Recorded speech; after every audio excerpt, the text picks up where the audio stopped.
Il municipio di Piazza Cavour da oggi ha un nuovo inquilino. È Vincenzo Cassaro che prende il posto dell'assessore uscente Antonella Monreale, dimessasi dalla giunta di Antonio Palumbo per motivi personali. Cassaro da sempre in politica è impegnato nel sociale e ha la sua prima esperienza amministrativa. Si occuperà principalmente dei servizi sociali e delle altre deleghe che erano affidate alla Monreale. Questa mattina il giuramento al secondo piano del municipio nella stanza del sindaco Antonio Palumbo, perché Vincenzo inizia questo nuovo percorso di continuazione essendo appartenente allo stesso gruppo consiliare di Antonella Monreale. Ma sentiamo i protagonisti. Noi abbiamo sempre detto che qua c'è la coerenza del lavoro, del progetto di cui siamo convinti e che sta dando i propri risultati. I miei assessori non vengono cambiati per scambi politici, ma giustamente avranno le loro esigenze. Oggi Antonella Monreale, che ringrazio tantissimo per il lavoro svolto in questi 3 anni, per motivi lavorativi professionali ha dovuto rinunciare all'incarico e abbiamo fatto la sostituzione all'interno della componente sinistra italiana Verdi.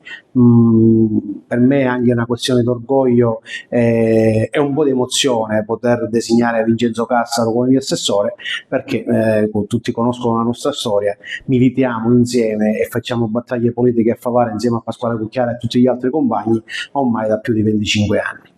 Un incarico importante, dicevamo, in prosecuzione di servizi sociali. Sì, certo, Vincenzo si è sempre occupato del sociale tramite ARCI, tramite Lambi, è sempre stato molto attento a queste problematiche e queste dinamiche, nonostante lui sia un tecnico, un ingegnere civile, e questo ci aiuterà anche sugli altri settori, perché una delle caratteristiche principali della mia giunta è quella dell'interscambio dei lavori. Ogni assessore è a disposizione degli altri, non si chiude in camera a stagno, ma tutti insieme collaboriamo per il bene della città. Allora, mi ha spinto il mio impegno politico, l'impegno politico che ho sempre dimostrato nei confronti della mia città, nei confronti di Favara. Ero poco più che quindicenne quando ho iniziato a frequentare le sezioni del partito, adesso attualmente sono segretario cittadino di Sinistra Italiana, sono stato presidente dell'ARCI, di Liberarci, il Circolo Liberarci di Favara dal 2020 al 2024, quindi ho avuto sempre un impegno nel sociale, un impegno all'interno del mondo della politica. E appunto l'impegno nel sociale ti vedrà adesso a dirigere, tra le altre cose, anche l'importante assessorato dei servizi sociali.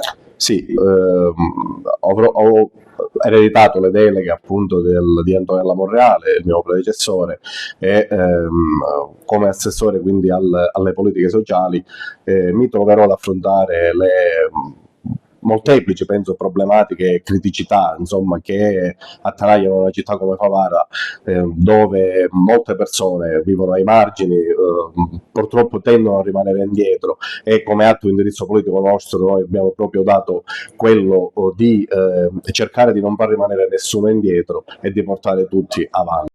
Il partito ha voluto lanciare un messaggio forte proponendo il suo segretario come assessore nella giunta Palumbo, perché Sinistra Italiana, in alleanza con i Verdi, intende rilanciare l'azione amministrativa, intende continuare il buon lavoro svolto dalla nostra Antonella Monreale, e dunque una presenza del partito ancora più importante, ancora più presente. E poi un assessorato importante e pesante quale quello dei servizi sociali e delle altre deleghe che aveva la Monreale. Sì, i servizi sociali sono uno dei punti principali del nostro programma di governo. Non intendiamo indietreggiare sui bisogni degli ultimi, dei più bisognosi, e quindi in linea con quelle che sono le aspettative di una sinistra moderna.